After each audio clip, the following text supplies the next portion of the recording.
Rank booster question है, the correct statement for the following addition reaction is. एक हमारे पास trans alkene given है और एक सिस एल्कीन गिवन है, दोनों की रिएक्शन करा रखी है Br2 इन CHCl3। पहली है जब ट्रांस एल्कीन की रिएक्शन कराई तो हमारे पास प्रोडक्ट मिला है M और N, और जब सिस एल्कीन की रिएक्शन कराई है तो प्रोडक्ट मिला है O और P। फिर स्टेटमेंट दिए हैं कुछ, वो देखते हैं। तो पहले हमको M और N और O और P को निकालना पड़ेगा। पहले इसको मैकेनिज्म से ये क्वेश्चन को सॉल्व होना था। एल्कीन है यहाँ पर CH3, ये भी CH3, ट्रांस है इधर H और यहाँ पर भी H। इसकी रिएक्शन कराई है Br2 के साथ में, एल्कीन के साथ एडिशन करते हैं Br2 के। तो मैकेनिज्म कैसे फॉलो होता है, एल्कीन अटैक करती है और यहाँ पर इसको Br को सही से लिखते हैं Br और Br, और यहाँ से Br जाता है बाहर, फॉर्मेशन होता है ब्रोमोनियम आयन का। अब मैं क्या कर रहा हूँ, जो हमारी तरफ आ रहे ग्रुप है ये वाला H और ये CH3, इनको दिखाएंगे हम वेज वाली पोजीशन पर। यहाँ आ जाएगा H और ये वेज पोजीशन पर लग जाएगा CH3। जो ग्रुप पीछे जा रहे हैं जैसे ये वाला CH3, इसको लिखेंगे हम डैश पोजीशन पर, और ये वाला हाइड्रोजन को भी डैश पर। यहाँ पर Br को हम लिखेंगे प्लेन में, जिस प्लेन में कार्बन है उसी प्लेन में Br रहेगा।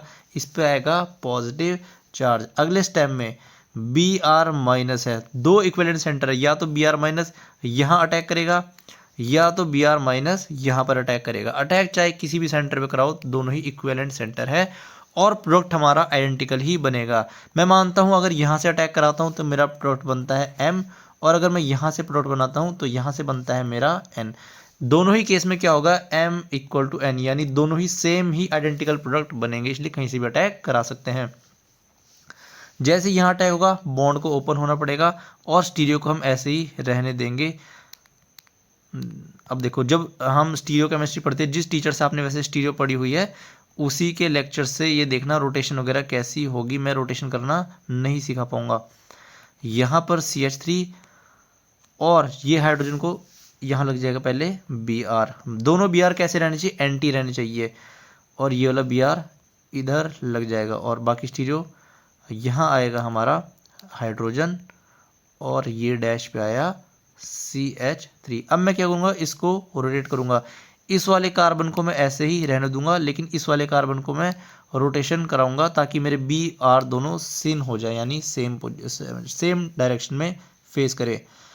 तो ये वाली तो हम छेड़ेंगे नहीं, CH3 यहाँ बन गया हाइड्रोजन, ये Br, और जब रोटेट कराऊंगा मैं इस Br को यहाँ पर लेके आऊँगा तो मेरा जो CH3 वाला ग्रुप है ये चला जाएगा वेज पोजीशन पर, और हाइड्रोजन आ जाएगा मेरा डैश पोजीशन पर।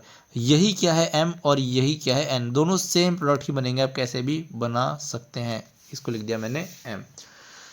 दूसरा बोल रहा है वो सिस एल्कीन का केस लेते हैं, सेकंड वाला देखते हैं। सिस एल्कीन, यहाँ पर है CH3, यहाँ पर CH3, यहाँ पर हाइड्रोजन, और सेम फंडा यहाँ पर भी लगाना है। एल्कीन का अटैक होगा Br माइनस यहाँ से ही बाहर, और स्टीरियो जैसा भी बताई है बिल्कुल वैसे रखना है। जो ये वाले हाइड्रोजन बाहर निकले हुए हैं इनको रखेंगे वेज पोजीशन पर, यहाँ पर भी वेज, और यहाँ वाली हाइड्रोजन भी वेज पोजीशन पर। पीछे वाले CH3 को डैश पर, और ये वाला CH3 भी कैसे डैश पोजीशन पर। फिर यहाँ Br पॉजिटिव वैसे ही हम बना देंगे। यहाँ पर भी दोनों सेंटर इक्विवेलेंट है, बिल्कुल सेम है। तो Br का अटैक कहीं से भी कराओ, एक बार यहाँ से कराओगे तो O बन जाएगा, यहाँ से बनाओगे तो P प्रोडक्ट बन जाएगा, कैसे भी कर सकते हैं। प्रोडक्ट हमारा आइडेंटिकल ही बनेगा, बिल्कुल सेम रहेगा। अटैक होगा, बॉन्ड ओपन होगी, फिर से हमारे पास एंटी एडिशन होगी Br की, ये वाला Br ऐसे ही आ जाएगा। यहाँ पर हाइड्रोजन पहले भी वेज पर था, अभी भी वेज पर है। अभी तक तो स्टीरियो चेंज नहीं करनी है। लास्ट जब मैंने स्टीरियो चेंज कब करी थी, जब रोटेशन कराई थी। यहाँ पर हाइड्रोजन और यहाँ रखा है CH3, ये Br इधर, और हाइड्रोजन इधर भी वेज पर, इधर CH3 डैश पर। अब जब हम इसको रोटेट कराएंगे, मैं इस वाले Br को भी क्या लाऊंगा, इसके नीचे लाऊंगा, यानी सिन पोजीशन पर लाऊंगा। तब क्या होगा, रोटेशन के बाद ये वाले कार्बन के साथ छेड़छाड़ नहीं हुई तो इसकी स्टीरियो तो बिल्कुल चेंज नहीं करेंगे हम। यहाँ पर Br, और जब यहाँ Br आएगा तो ये वाला जो CH3 है ये चला जाएगा हमारा वेज पोजीशन पर, और ये हाइड्रोजन चला जाएगा डैश पोजीशन पर, इसी को लिखते हैं O या फिर P, सेम ही प्रोडक्ट हमारे बनेंगे। अब हमको स्टेटमेंट कंपेयर करने हैं M और N की, तो M प्रोडक्ट और N जो P प्रोडक्ट है ये हम साथ में ही लिख लेते हैं एक जगह पे। अगर हम इसको सेपरेट लिखते हैं तो ये हमारा है M और ये है हमारा O, दोनों में क्या डिफरेंस दिखाई दे रहा है हमको। अगर हम ये वाली साइड देखते हैं तो यहाँ पर CH3 वेज पर है, हाइड्रोजन डैश पर, और Br ऐसे ही, और यहाँ पर हमारा हाइड्रोजन चला गया है वेज पोजीशन पर, यहाँ पर डैश पर था और यहाँ वेज पर दिखाई दे रहा है, और CH3 हमारा डैश पर। लेकिन अगर हम इस सेंटर की बात करते हैं, यहाँ पर CH3 वेज पर है, यहाँ पर भी CH3 वेज है, यहाँ पर हाइड्रोजन डैश है इधर भी, और Br हमारा सेम है। ये मैं क्यों दिखा रहा हूँ आगे देखते हैं, पहले पढ़ते हैं स्टेटमेंट। M एंड O यानी M और O, ये M और O इनके बीच में क्या रिलेशन है, आर टू पेयर्स ऑफ इनैंशियोमर्स। अब इनैंशियोमर्स हैं, सी ऑप्शन पूछ रहा है कि आइडेंटिमोलर मॉलिक्यूल्स हैं, डी ऑप्शन पूछ रहा है आर टू पेयर्स ऑफ डायास्टीरियोमर। अब इन दोनों के बीच में रिलेशन क्या है, क्या ये इनैंशियोमर है, डायास्टीरियोमर या फिर आइडेंटिकल है। अगर कोई मिरर इमेज देख के इसको सॉल्व कर लेता है तो वेल एंड गुड है। अगर मिरर इमेज देखने में कहीं दिक्कत आती है और कन्फ्यूजन रहता है कि इनैंशियोमर है या फिर डायास्टीरियोमर, एक दूसरा मेथड होता है उसकी जो है हमको उस सेंटर की कॉन्फ़िगरेशन को अगर हम निकाल लेते हैं। अगर एक कंपाउंड है, जैसे अभी हमने ऊपर वाला देख रहा है, यहाँ पर दो कायरल सेंटर हैं, एक कायरल सेंटर ये रहा, एक कायरल सेंटर ये रहा। दूसरा कंपाउंड है, एक कायरल सेंटर ये है, एक ये है।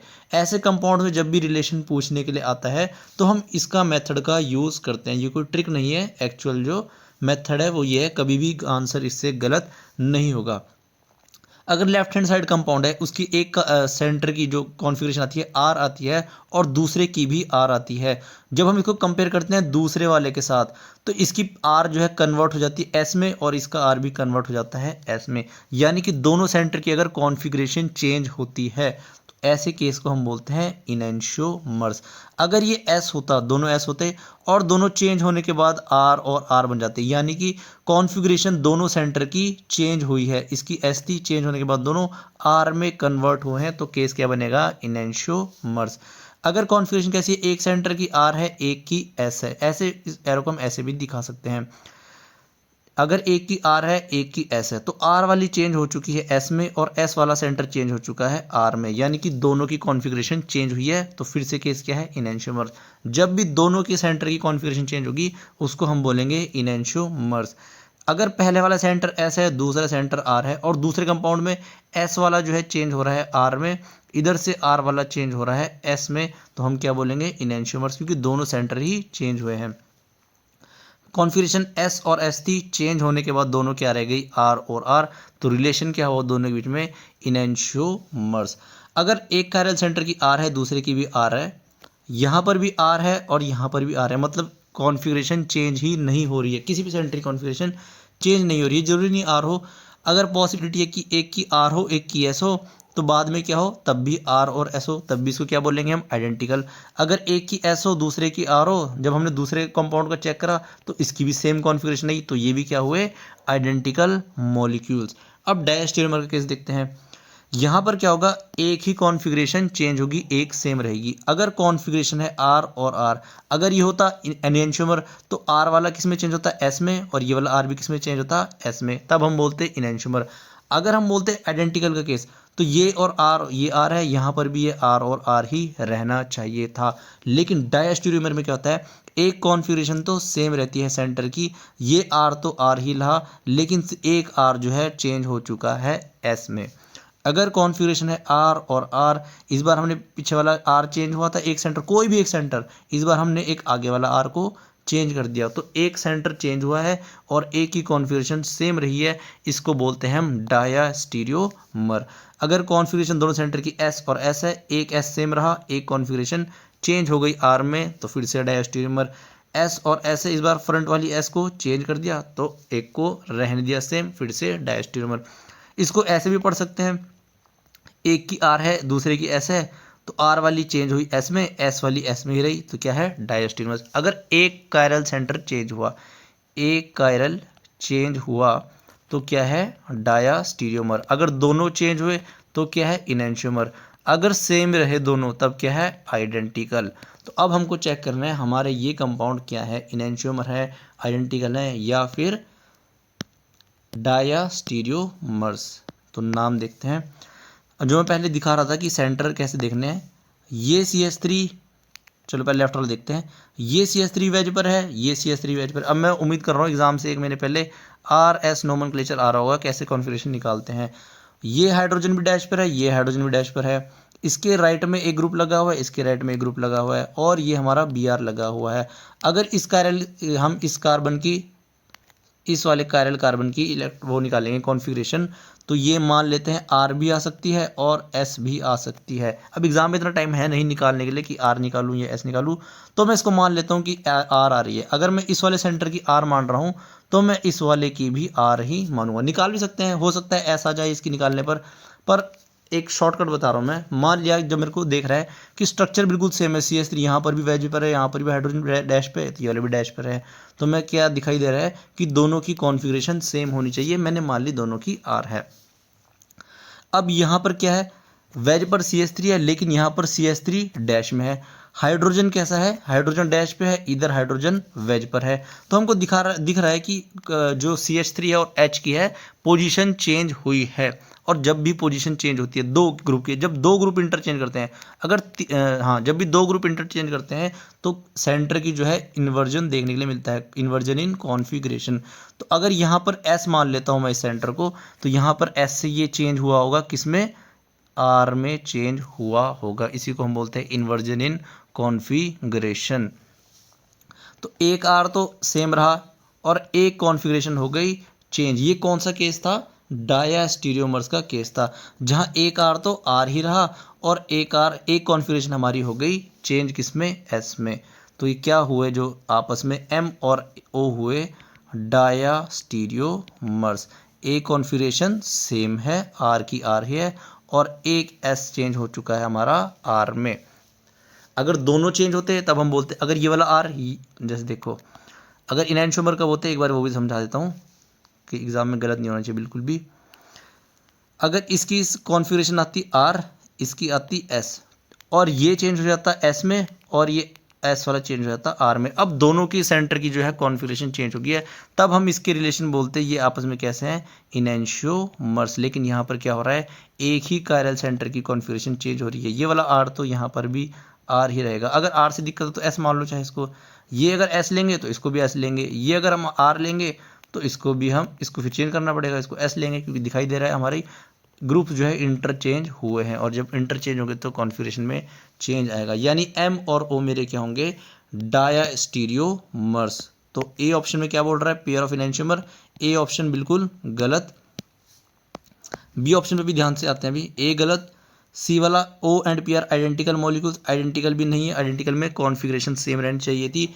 अगर डी वाला देखते हैं हम, तो डी में क्या है, दोनों डायास्टीरियोमर्स, तो डी ऑप्शन तो हम हो गया होगा करेक्ट। अब अगर बी वाले ऑप्शन को देखते हैं, bromination proceed through trans addition in both the reaction, मतलब कि एंटी एडिशन की बात कर रहा है, bromination proceed through trans addition. ये अगर हमने लिया है यहाँ पर, तो इसके एंटी में आ रहा है, और ज्योमेट्री कैसी है, ये वाला Br और ये Br कैसे आपस में ट्रांस है, ऑपोजिट है। हो सकता है एग्जाम में एंटी एडिशन पूछ ले, तो इस वाले एडिशन को बोलते हैं एंटी एडिशन। अगर हम Br और Br दोनों सेम जगह लगते हैं, जैसे अगर ऐसे लगा देता है Br को, तो ये हो जाता है सिन एडिशन। अगर यहाँ पर कैसे हैं, दोनों Br ऑपोजिट साइड है, इसको बोलते हैं एंटी एडिशन। तो आई होप अब कोई डाउट आना नहीं चाहिए इनैंशियोमर डैश टियर 1 में। तब भी कोई डाउट आता है तो कमेंट सेक्शन में पूछ सकते हैं, वहाँ आंसर दे दिया जाएगा। ऐसे ही और क्वेश्चन के साथ मिलते हैं नेक्स्ट वीडियो में।